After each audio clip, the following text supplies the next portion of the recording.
On va essayer de faire ce matin à l'écouter à la chod de Rabbi Nathan dans Yoredea à la Chahé. On l'a fait ce matin avec mon ami Asher, Rabbi Asher, Sarfati. On a eu des sodotes extraordinaires, alors on va essayer de les partager avec vous, Bezrat Hashem. Des sodotes extraordinaires sur ce l'écouter à la chod. C'est un l'écouter à la chod qui parle de la Géoula, mais aussi de notre matzav aujourd'hui en Galout, et du matzav du fait qu'on n'a pas encore malheureusement le Beth Amikdash, et comment se comporter, comment voir le jeûne qui arrive bientôt, le jeûne qui arrive donc samedi soir, comment on doit se comporter, comment on doit aborder ce jeûne-là, comment on doit aborder Tisha B'Av, et comment on doit voir quels doivent être les yeux d'un juif par rapport à tout le haïnyan de la Galout. Il dit dans Halachae, il parle du Simané Betsim, de ce qu'on mange à Seudat Mafseket, qui est les œufs. Alors il dit Shene Rachehem Kadim ou Shene Rachehem Chadim, que si la halacha elle est dans Shulchan Aruch, dans Yoredea c'est rapporté que la halacha elle est que si un œuf il est soit deux côtés ronds ou deux côtés pointus, alors c'est un signe que c'est forcément pas kasher. Pointu. Si les deux côtés sont ronds, tous les deux côtés sont pointus, alors c'est forcément pas kasher. Bevadai temeim. Rosho echad ve rosho echad kad ve rosho echad chad. Mais si à ce moment-là il y a une des têtes qui est ronde et une des têtes qui est pointue, alors c'est kasher. Yachol liyot shi'u taor. Alors on pourra dire que c'est kasher. Pourquoi umhane chez Omer Merov Ploni, mais quand même il faudra, comme on est un témoignage de quelqu'un qui sait d'où ça vient cet œuf là, parce que même comme ça pourrait ne pas être kasher. Donc ça c'est la halakha pshuta. Alors Rabbi Nathan il va nous donner le sod de la halakha, il va nous donner le secret qu'il y a dans cette halakha là. Écoutez bien. Kiata bilkute tinyana, que c'est rapporté dans l'écouté tinyana qui est la deuxième partie de Chelek Bet du l'écouté Moharan. Amatril egozim hanikraim luzim. Que les égozim, qui sont les noix, mais ici on parle des amandes, anikraim luzim, ils sont appelés luzim. Et le remède que Rabbi Nathan va faire, c'est que le louz, ça a plusieurs significations. Maintenant je regarde Asher pour voir si j'ai bien repris ce qu'on a eu comme chef ce matin de compréhension. Alors, si à ce moment-là, ça veut dire quoi louzim? Donc ça peut vouloir dire, comme on a dit, les amandes. Mais ça peut vouloir dire le louz, qui est l'os en arrière, qu'on touche avec le vin de la Havdalah, qu'on touche en arrière, qui est quoi? Qui est l'os à partir duquel, qui est jamais détruit, et qui est l'os à partir duquel on va avoir Triat Ametim, on va avoir les résurrections des morts, Bezrat Hashem, Bekarov. Et tout est dans ce haïnyan-là, dans ce haïnyan du louz, tout est dans ce haïnyan. Mais vos arsham, chez Betsim, hem vifrinat louzim. Et c'est rapporté là-bas qu'il y a l'aspect du louz. Chez Nigmarim, Be'aesrim ve'echad yom shehem, keneged aesrim ve'echad yom sheben ametzarim. Que, en vérité, il y a un aspect qui s'appelle l'aspect du numéro 21. Le numéro 21, c'est, il est en train de nous expliquer ici que c'est les 21 jours entre le 17 Tammuz et Tisha B'Av. C'est aussi les 21 jours qu'un œuf il prend pour se développer. Et c'est rapporté dans Masechet Bechorot, comme il nous avait dit ce matin Rabbi Moshe, que c'est aussi le temps que prend une amande pour se former sur l'arbre. Alors tout ça, ça prend 21. Et tout ça, c'est connecté ensemble. Et il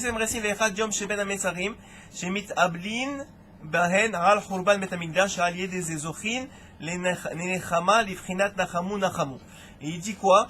Il dit pourquoi tout ça c'est connecté ensemble?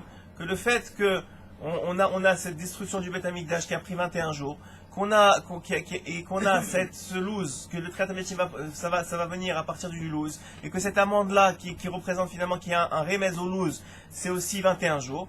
Il dit parce que tout ça, en vérité, il y a une connexion fondamentale chez un juif, le fait d'être en, le mot exact c'est d'être be'azvut, mais c'est pas be'azvut, c'est d'être peiné, d'être en avelout, d'être comment on dit avelout en français, en deuil.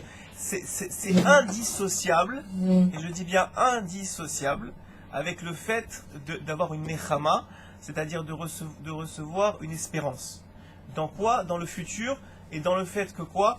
Que finalement ce sera pour le bien. Et que ça va se transformer en bien. C'est pas seulement une espérance.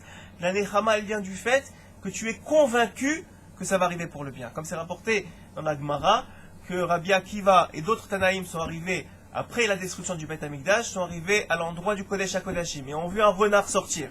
Tous ont pleuré, et c'est très connu, tous ont pleuré, et Rabbi Akiva a souri. Tous ont pleuré, ils lui ont dit, mais pourquoi tu pleures? Pourquoi tu souris? Ils lui ont dit, mais pourquoi vous pleurez vous? Il dit, parce que Kodesh HaKodashim, celui qui rentre au Kodesh HaKodashim, le Kohen, une fois par an rentre au Kodesh HaKodashim, et qu'est-ce qui lui arrivait? Il mourait s'il avait une mauvaise pensée. Et là, on voit des renards qui sortent et il leur arrive rien. Comment on peut ne pas pleurer? Et qu'est-ce qu'il a dit Rabbi Akiva? Il a dit, moi je rigole. Pourquoi je rigole? Parce que c'est la fin de Masechet Makot. La dernière page de Masechet Makot parle de ça. Et pourquoi? Parce que de la même façon, c'est rapporté ce que vous dites, c'est rapporté dans un avis. Le Navi, il rapporte ça. Et on sait que cette névoie, elle est reliée à un autre névoie, d'un autre Navi. Et l'autre névoie, c'est quoi? C'est que va revenir, si cette première névoie de la destruction est arrivée, alors la deuxième névoie, je suis sûr qu'elle va arriver puisqu'elle est reliée ensemble. C'est deux névoies qui sont connectées. Et c'est quoi la deuxième névoie? C'est qu'il y aura le troisième Beth Amikdash. C'est qu'Hachem va revenir. C'est que pour l'éternité, on va avoir la Géoula. Donc moi, je souris parce que enfin je vois exactement, que enfin je vois que la première névoie, elle s'est accomplie. Alors c'est sûr que la dernière névoie, elle va s'accomplir. Alors enfin je suis heureux, j'ai ma nechama de ça. Même si aujourd'hui, et même Nachamu, qui est la Haftara qu'on va lire après le Shabbat, qui est juste après Tisha B'Av, on voit quoi? Que Nachamu, c'est quoi? Ça veut dire quoi? Soyez consolés mes enfants. Mais de quoi on est consolés? On est encore en galoute. On est encore même si la semaine dernière c'était Tisha B'Av, même si c'est fini Tisha B'Av, mais quand même on n'a pas de Beth Amikdash. Pourquoi on va être consolé? Le secret, il est que c'est consolé du fait que, sache que je vais reconstruire le troisième Beth Amikdash. C'est ça, c'est dans l'espérance que le secret, l'espérance du juif, c'est là où elle vient sa nechama. Et c'est ça tout le Inyan qui est rapporté ici. Bechinat, et aussi c'est la Bechinat de Shabbat. On a parlé que quoi? Qu'on sait que le Olam Haba, ça va être cool au Shabbat. Donc c'est toute la même Bechinat. Nachamu vechule. Ki ha'ikar ha'nechama al yedei ha'etzem luz, shemimenu ha'ikar ha'techia. Et que donc on a dit que l'aspect de la nechama, l'aspect de la consolation, il vient du fait qu'on sait qu'il y aura Triat HaMetim à travers le louz. Vezeu kam ken bechinat betza, shehi nigmeret be'etzrim ve'echad yom kemo ilan. Et donc tout ça c'est relié aussi à l'œuf, que lui aussi c'est 21 jours. Vechule ain sham uvishvil ze ochlim betza bas'uda mafseket vechule. Et c'est pour ça qu'on mange la sauda certaine de Zeket l'œuf. Comme il m'a dit tout à l'heure Asher, il m'a dit, maintenant, si on me demande c'est quoi l'essentiel de Tisha B'Av, je vais dire c'est l'œuf. Je ne comprends pas, ils vont te prendre pour un fou, okay? Tu m'as dit, ils vont me prendre pour un fou, je leur dis ça. Il m'a dit non, hein? Ça n'y a pas. Asher, il a dit, il va le manger l'œuf avec la salade, je ne sais pas qu'est-ce qu'il va faire avec. Mais il n'y a pas de Haïnian de s'asseoir par terre ni rien que ce soit, parce que c'est Shabbat cette année, Baruch Hashem. Mais il y a un Inyan comme ça, que c'est l'œuf. Pourquoi c'est l'œuf? Parce que tout le Inyan maintenant qui va expliquer dans celui d'écouter à la Rod, c'est que l'essentiel du juif et l'essentiel de Nechama et l'essentiel de Tisha B'Av, c'est pas Tisha B'Av, c'est pas de pleurer. L'essentiel, c'est de savoir que oui, on est dans la Hazout, que oui, c'est vrai qu'on n'a pas de Beth Amikdash, c'est oui qu'on faut qu'on travaille, qu'on se rapproche d'Hachem, etc. Mais que quoi? Qu'il y a une pointe. Le pointe, c'est l'espérance. C'est l'espérance que quoi? Que Bevadaï y aura la reconstruction. Que Bevadaï, ça va être reconstruit. Comme c'est rapporté dans une sikha du Rabbi de Lubavitch. Le Rabbi de Lubavitch, il dit que Davka, dans les années où Tisha B'Av tombe Shabbat, et donc même le 17 Tammuz est tombé Shabbat, Davka dans ces Shabbats-là, il faut être Bessimcha encore plus que les autres Shabbatot.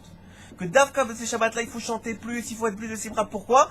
Parce que c'est la Inyan de Shabbat, c'est la Inyan qu'on veut hâter la galoute, on veut hâter la galoute, on veut hâter la venue du Mashiach par le fait quoi? Qu'on agit comme si Mashiach il était là déjà, alors qu'il est pas encore là. C'est-à-dire on veut hâter, on veut qu'il vienne, on veut voir ces Inyan là, et c'est pour ça qu'à partir de midi, donc jusqu'à midi, on va s'asseoir par terre, etc. Mais à partir du midi, on va pouvoir se réasseoir sur des chaises. Il y a un Inyan et c'est écrit là-bas que Mashiach, il est né à Tisha B'Av. Ça veut dire, tout le Inyan, il est quoi? Il est que, on peut pas séparer les deux. Dès que tu sépares les deux, et on va rentrer dans les mots bientôt, dans le écouter à la faute, dès que tu sépares les deux, tu tombes dans la faute, dans la Touma.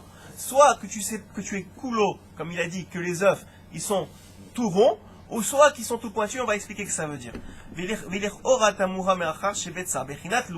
מרמזים על הנחמת מדוע. הם דייקה נגמרים ב-21 יום. Donc il répète tout ce qu'on a dit déjà sur le 21 jours. Chez Miramez à la veloute, que c'est un remède sur la veloute qui est le deuil. Chez Mitablim à 21 yom chez Ben Ametzarim, et qui sont les 21 jours de Ben Ametzarim. Vegam ochlim à Betza be'et à veloute. Baseuda hamefseket, et aussi on mange hamefseket. Halo adraba habetza bechinat plus shehem aikar anechama bechinat techet ametim. Donc tout ça, c'est pourquoi? C'est pour se rappeler de techet ametim, c'est pour se rappeler du louz qui est l'os en arrière de la nuque. Ah, kol ze more umramez le adam sheyefshar le shum adam bichlal u bifrat lavo el atikva tova. Que un homme, il doit s'attacher à la tikva tova, il doit s'attacher à l'espoir qu'il y a dans la chose. Dans chaque matzav, aussi bas sois-tu, aussi loin sois-tu, aussi difficile sois-tu, sache qu'il y a l'espoir. Hachem, il a jamais, la Gemara nous dit, et la Torah dans plusieurs endroits nous dit, et le Zohar en particulier, il nous dit qu'Hachem, jamais il va arrêter ses chassadim avec nous. Jamais il va arrêter d'être chesed avec nous, d'avoir de la bonté pour nous. Jusqu'à la fin des temps. Pourquoi on est encore là? Comme on a vu, on va voir dans la fin de ce écouter à la fin, que Mashiach, pourquoi il n'est pas encore venu? Pas parce que, bon, il y a un de dire parce qu'on n'a pas encore construit la Shrina en entier, on n'a pas fait ce qu'on doit tikkun, etc. Mais principalement, il dit, et dans ce Inyan là, que Mashiach il n'est pas venu parce que s'il était venu, il y aurait des Neshamot qui seraient été mis de côté. Il y aurait un parti de Ram Israël, parce que quand Mashiach il vient, ça c'est fini. Il n'y a plus de Teshuvah, il n'y a plus de revenir vers Hachem, il n'y a plus. Alors si Mashiach il était venu, ça aurait été terminé. Une partie d'Aram Israël n'aurait pas eu, n'aurait pas ézoré. Nous peut-être on n'aurait pas été ézoré d'avoir Mashiach. Parce qu'on ne serait pas revenu dans ce monde encore une fois, on n'aurait pas fait Teshuvah, etc., etc. Donc pourquoi Mashiach il n'est pas là? Parce que ce Inyan-là il n'est pas là. C'est rapporté, Baruch il a rapporté, j'ai entendu de sa propre bouche. Baruch il a rapporté que son maître, le Rab Levovitch, j'espère que je ne dis pas de bêtises, c'est bien le Rab Levovitch. Le Rab Levovitch c'était l'un des 36 tzadikim de la dernière génération. C'était le plus grand des 36 tzadikim. T'as cherché entendu cette histoire? C'était le plus grand des 36 tzadikim de la dernière génération. Et à la guerre des 6 jours, il dit le Rav Arouche que les 36 tzadikim se sont retrouvés chez son Rav. Ils se sont retrouvés chez le Rav Levovitch. Et tous, les 35, sauf le Rav Levovitch, ils ont dit, va venir dans la terre un Or Gadol, va venir sur terre une lumière intense, une lumière extraordinaire. Il faut qu'on l'utilise pour faire venir Mashiach. C'est le moment de faire venir Mashiach, ça suffit. C'était la guerre des 6 jours. Le Rav Levovitch, il a dit une chose. Il a dit, il y a quelqu'un d'entre vous qui a passé la Shoah. Tout le monde s'est tué, il n'y avait personne à part lui. Dans tous les 36 équipes qui avaient passé la Shoah. Il lui a dit, moi, je mets veto, il n'est pas question que Mashiach vienne maintenant. Ils lui ont dit quoi? Qu'est-ce qu'il y a? C'est le Or Gadol, etc. On a vu les miracles qu'il y a eu aux 6 jours, Ken, que comment Hachem il a mis sa main dans le monde. Comment il s'est dévoilé. Il a dit, c'était un moment pour faire venir Mashiach. Mais il a dit, non, je ne le fais pas venir. Parce que s'il vient aujourd'hui, il y aura une deuxième Shoah. Comme ça, il a dit. Il a dit, s'il vient aujourd'hui, il y aura Midatadin. Moi, je veux pas Midatadin. Je veux qu'il vienne Berachamim. Je veux qu'il vienne Béiblis. On veut Mashiach. Mais on veut pas Midatadin. On veut que tout en Israël soit sorti d'Égypte. Que tout en Israël soit sauvé. Il dit, c'est ça le Inyan. Le Inyan de la Havelut, c'est de croire que ça va venir. Mais tant que tout le monde n'est pas dans le même bateau, tant qu'on n'est pas tous dans le même bateau, alors ça viendra pas. J'étais pas là en plus. Hein? J'étais pas là. Exactement, on n'était pas là en 68. Peut-être on était en haut, on sait même pas dans quel endroit on était en Chazé Shalom. Hein? 67, 68, on avait... Non, 67, tu as raison. Donc ça veut dire quoi? Donc ça veut dire que tout le Haïnian, il est qu'on soit tous sauvés. Comme il dit Rabbi Nathan dans un autre, il écoutait la Chod. Il dit Rabbi Nathan dans un autre, il écoutait la Chod, que pourquoi il parle de la Bechina du Zohar, qui dit qu'il y a Yesh et Yahin, que Hachem il est dévoilé et pas dévoilé. Et que quand on est sorti d'Égypte, la première chose qui est arrivée, ça s'est rapporté, c'est Kachour avec ça. Parce que quand on est sorti d'Égypte, la première chose qui est arrivée, c'est qu'Amalek est venu nous attaquer. Okay?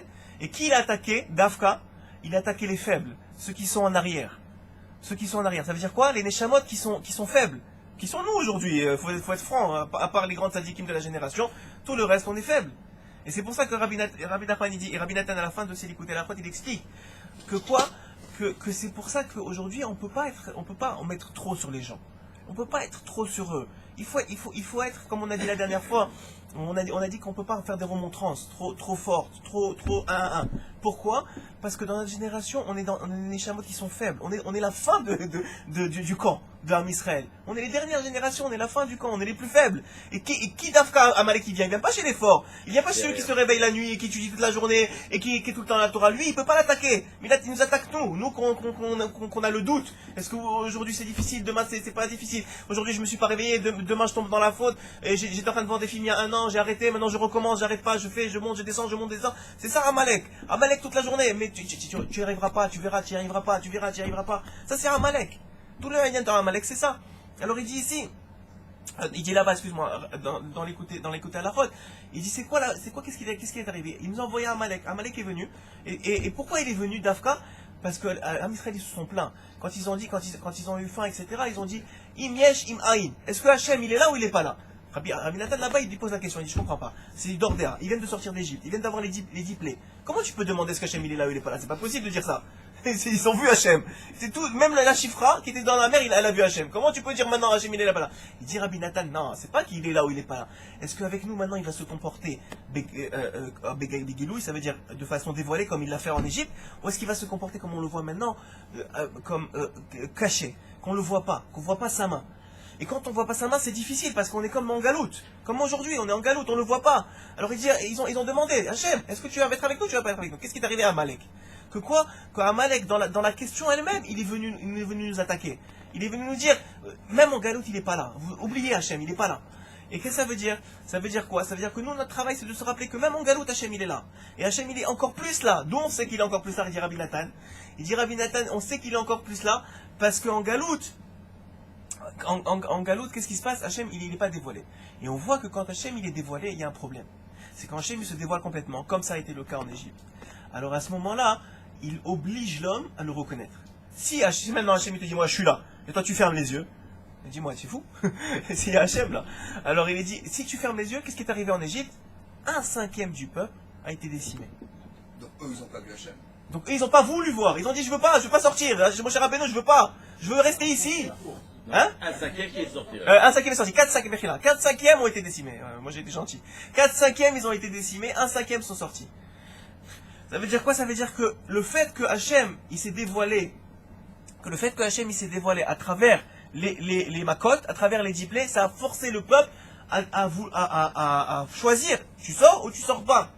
Et à ce moment-là, quoi est arrivé que finalement, il a fallu faire et que ceux qui n'ont pas voulu sortir, il a fallu malheureusement qu'ils soient enlevés de ce monde. Et il dit Rabbi Nathan, c'est pour ça que la dernière galoute, qui est la nôtre, et donc celle de la venue du Mashiach, le Hachem il sera dans la plus grande obscurité. On le verra pas. C'est-à-dire il va falloir beaucoup travailler pour voir Hachem. Pourquoi? Il dit Rabbi Nathan, parce que quand il est comme ça, alors c'est comme dans Purim. Purim, il n'y a pas le nom d'Hachem une seule fois dans la Megillat Esther. Et qu'est-ce qui est arrivé? Dans Purim, tout le monde a été sauvé. Comme on dit que... C'est un bon signe. C'est un très bon signe. Ouais, tout c'est un bon signe, il faut juste voir le bon.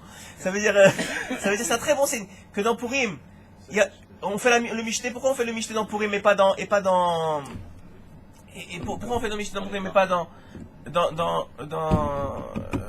pas Purim, dans Hanouka? Parce que Hanouka, on ne pouvait pas faire un Mishneh. Pourquoi dans Hanouka on ne pouvait pas faire un Mishneh? Parce que tout le monde il y avait beaucoup de monde qui avait perdu de leur famille. Donc ils étaient Béavelout. Tu ne vas pas faire un Mishneh maintenant qu'ils sont Béavelout. Il y avait beaucoup de morts dans Hanouka. Mais dans Purim, il n'y a pas eu de mort. Donc on pouvait faire un Mishneh, on pouvait être Simcha. Et tout le monde a été sauvé. Il dit c'est comme ça la galoute finale. Il dit c'est comme ça la idée finale. C'est que Hachem il va être tellement Béastara. Il va être tellement dans l'aspect caché, qu'il ne va pas forcer personne à revenir, même si on essaie bien sûr de revenir par nous-mêmes. Ça veut dire il n'y aura pas de qui trouve sur Am Israël qui ne sont pas revenus. Et donc à ce moment-là, comme Mashiach il va venir, tout le monde va être sauvé. Il dit comme ça. C'est l'ADN de Rabbeinu. Oui, c'est Rabbi Nathan qui rapporte au nom de Rabbeinu. Il dit que tout le monde, il dit c'est ça le Inyan ici. C'est qu'il faut comprendre, il faut être convaincu que tout le monde va être sauvé. Ar kolze moré umramez.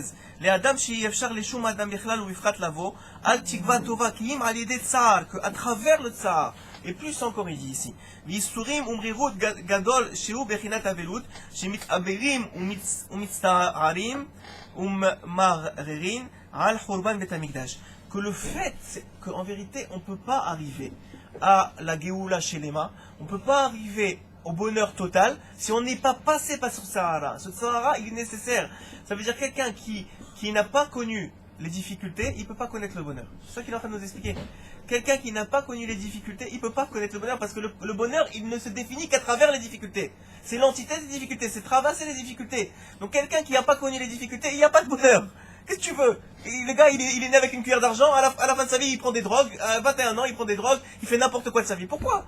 Parce qu'il n'y a pas eu de difficulté, il a rien eu. Il sait pas c'est quoi la difficulté, il sait pas c'est quoi le bonheur. Tu peux lui donner tout ce que tu veux, il n'est pas satisfait, il a aucune satisfaction des choses que tu lui donnes.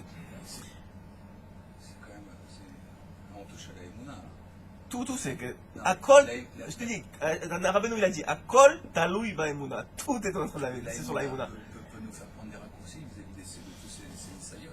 Ken, Il dit, Rabbeinu dit aussi que quelqu'un qui met sa main maintenant dans sa poche, c'est la Gemara. La Gemara. Et qui ne trouve pas l'argent qu'il comptait trouver, si pour lui il le vit comme un Nisayon, qui fait colle à lèvres, alors Hachem il n'envoie pas plus dur. Ken. Alors, mais c'est un Nisayon pour lui, ça veut dire, ça aussi c'est un Nisayon. Et la Gemara elle dit que quelqu'un qui cherche 10 shekels dans sa poche et qui en trouve que 2, et qui doit remettre sa poche pour retrouver les autres 8 shekels, ça s'appelle un Nisayon. Ça s'appelle une épreuve.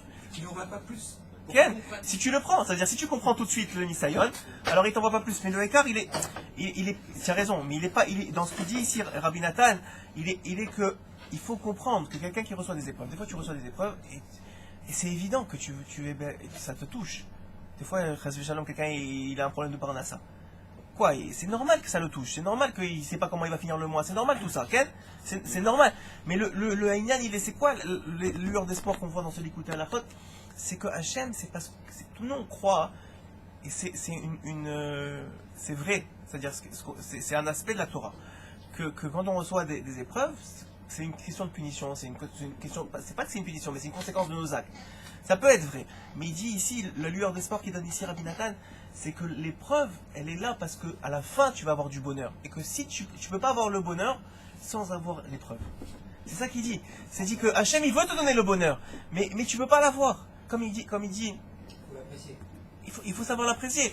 Comme il dit, comme c'est rapporté au nom du Ramchal. Le Ramchal il dit pourquoi est-ce qu'Hachem il a fait ce monde?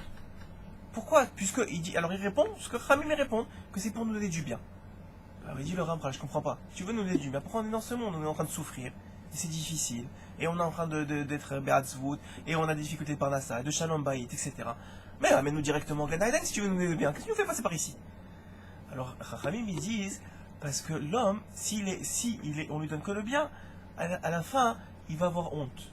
Ça veut dire quoi? Ça veut dire que quelqu'un, par exemple, tu invites quelqu'un chez toi et tu ne lui laisses rien faire. Et que tu lui donnes à manger, tu lui donnes à boire, tu ne connais pas le bien personne, tu l'as ramassé, tu l'as invité chez toi, et tu lui laisses rien faire, tu ne laisses pas aider. Au bout d'un moment, il peut plus, il veut sortir des poubelles, il veut faire quelque chose, il a honte d'être comme ça, toi tu lui donnes et lui il reçoit, il rend rien. Et c'est l'âme de l'homme. Pourquoi c'est comme ça l'homme? Alors il demande, alors que Hachem il nous fasse sans la honte. La réponse elle est nifla. Sans la honte. Qu'il nous fasse sans l'aspect de la honte et qu'il nous ramène directement au Gan Eden, qu'on kiffe. Et qu'on soit créé de façon qu'on kiffe seulement sans la honte. Il dit ça, première réponse, c'est que le bien absolu c'est ça. C'est de traverser toute l'épreuve et d'arriver au bien. Ce bien sans l'épreuve, c'est pas le bien absolu. Première réponse. Deuxième réponse, c'est qu'on est fait à l'image d'Hachem. Et donc, comme on est fait à l'image d'Hachem, Hachem il a cette mida-là.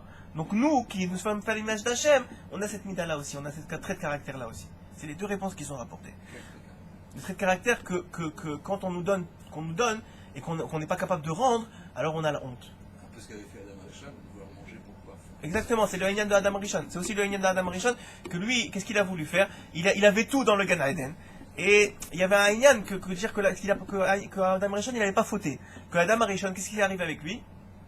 C'est simplement qu'il a dit, si déjà, en faisant la volonté d'Hachem, je fais un kiddush Hachem, alors si je mange du Etz Tovara, de l'arbre du bien et du mal, alors avec le bien et le mal en moi, quand je vais faire le bien, je vais encore plus faire un kiddush Hachem. C'était qui était pas... peut-être c'était pas bien, ça veut dire dans le sens que Hachem c'est ça qu'il voulait, sauf, il n'aurait pas dit il y a un arbre s'il voulait pas qu'il mange dessus. On comprend qu'il y a un Inyan que Hachem il voulait qu'on soit ici. Mais quand même, il a fauté, ça s'appelle une faute qu'on est en train de réparer jusqu'à maintenant. Ça veut dire quoi? Ça veut dire que le Inyan il voulait faire encore un plus grand kiddush Hachem. Et tout le Inyan il est là, qui im al yed tsar ve yisurim u ma'orim kadol sheu bechinat avelut, shemit abelim u mitztararim וממררין על חורבן בית המקדש. אבל גל שמתאבלים וממררין על הצער והחורבן. והעיקר על שאנו רחוקים כל כך בגלותנו מאבינו שבשמיים. L'essentiel, c'est de ne pas se détacher d'Hachem dans l'épreuve. C'est ça l'essentiel, parce que les Yetzirara, il y a deux façons de voir une épreuve. Soit c'est pour te rapprocher d'Hachem, ce qui est la vraie façon, ce qui est la vérité. L'épreuve, elle ne vient que pour te rapprocher de lui. L'épreuve, elle ne vient que pour te mettre en évidence quelque chose que tu n'aurais pas vu sans l'épreuve. Il y a des gens, ils ont eu des problèmes en Khouzlaret, avec leur travail, avec n'importe quoi, et c'est ça qui les a fait venir en Israël. Sauf c'est ça qui les a fait penser que, oh, dis-moi, qu'est-ce que je fais ici? C'est pas bon pour moi, viens, je vais en Israël. Et maintenant ils sont en Israël, tu sais quoi, c'est quoi la gdoula d'être en Israël? Mais ça ne serait jamais arrivé si ça n'avait pas eu l'épreuve en Khouzlaret. C'est comme, des fois, l'épreuve, elle te fait réfléchir, elle te fait remettre en question. Et tu peux pas sans l'épreuve. Et toute la Géoula, elle vient de là. Elle vient du fait que sans le Chorban Beit Hamikdash, on ne pourrait pas reconstruire le troisième, l'éternel. S'il n'y avait pas eu le premier ni le deuxième, il n'y aurait pas eu le troisième. S'il n'y avait pas eu le Chorban, il n'y aurait pas eu le troisième. Si on ne jeûne pas, il n'y aura pas Mashiach. On ne jeûne pas pour jeûner, pour être Bazvout et compter les heures de dire quand est-ce que ça finit le jeûne. C'est pas ça. On jeûne pour comprendre qu'on est maintenant dans un matzav, que ce matzav, qu'on est en galoute, qu'on est loin d'Hachem, qu'il faut se rapprocher d'Hachem, et que grâce à ça, on va arriver au troisième Beit Hamikdash. Ce qu'il y a de terrible dans ce que tu dis, c'est que le Nisaïen, quand il nous l'envoie, arrête-moi si j'ai mal compris. Ken, vas-y. Le Nisaïen, quand il nous l'envoie, c'est pour nous dire, c'est bon, là, t'as une darga, maintenant ça suffit, il faut maintenant monter. Quand tu montes, c'est exactement ça. je donne un Nisaïen. Hachem, je veux pas Nisaïen, je veux monter normalement, comme ça. Mais il y a des Nisaïens. Pour se faire quoi, pour se faire comprendre. Ken, c'est ça qu'il disait Rabbi Elazar ben Rabbi Shimon dans la Gemara. Il dit Chavivim Isurim. Et même Rabbi Yochanan, il disait autrement. Mais Rabbi Elazar, il dit Chavivim Isurim, ils sont bons les Isurim pour moi, ils sont bons les épreuves pour moi. Ça veut dire que quelqu'un qui comprend qu'une épreuve, elle est là pour le faire grandir, alors il est plus be'atzvut, il est plus en tristesse quand lui arrive l'épreuve. Mais le problème, c'est que quand on n'a pas assez confiance en Hachem, que de toute façon, quand l'épreuve elle arrive, sache que déjà la Nechama elle est là. Avant que l'épreuve elle arrive, Hachem il t'a déjà donné la solution. Il sait déjà que ça va arriver. Quelqu'un il perd son travail, il sait déjà Hachem qu'il va trouver un meilleur travail et qu'il va avoir plus d'argent. Sinon il l'aurait pas envoyé. Ou qu'il va se rapprocher plus d'Hachem. On parle pas comment on appelle ça, de Chomer ici, on parle de Rouhani, on parle de quelque chose de spirituel. Que le but ultime, c'est d'avoir le Olam Haba, c'est l'éternité. Et que l'éternité, elle arrive en quoi? Elle arrive dans le fait de te rapprocher le plus possible d'Hachem, puisque les madrigot dans le Olam Haba, c'est d'être de plus en plus proche d'Hachem.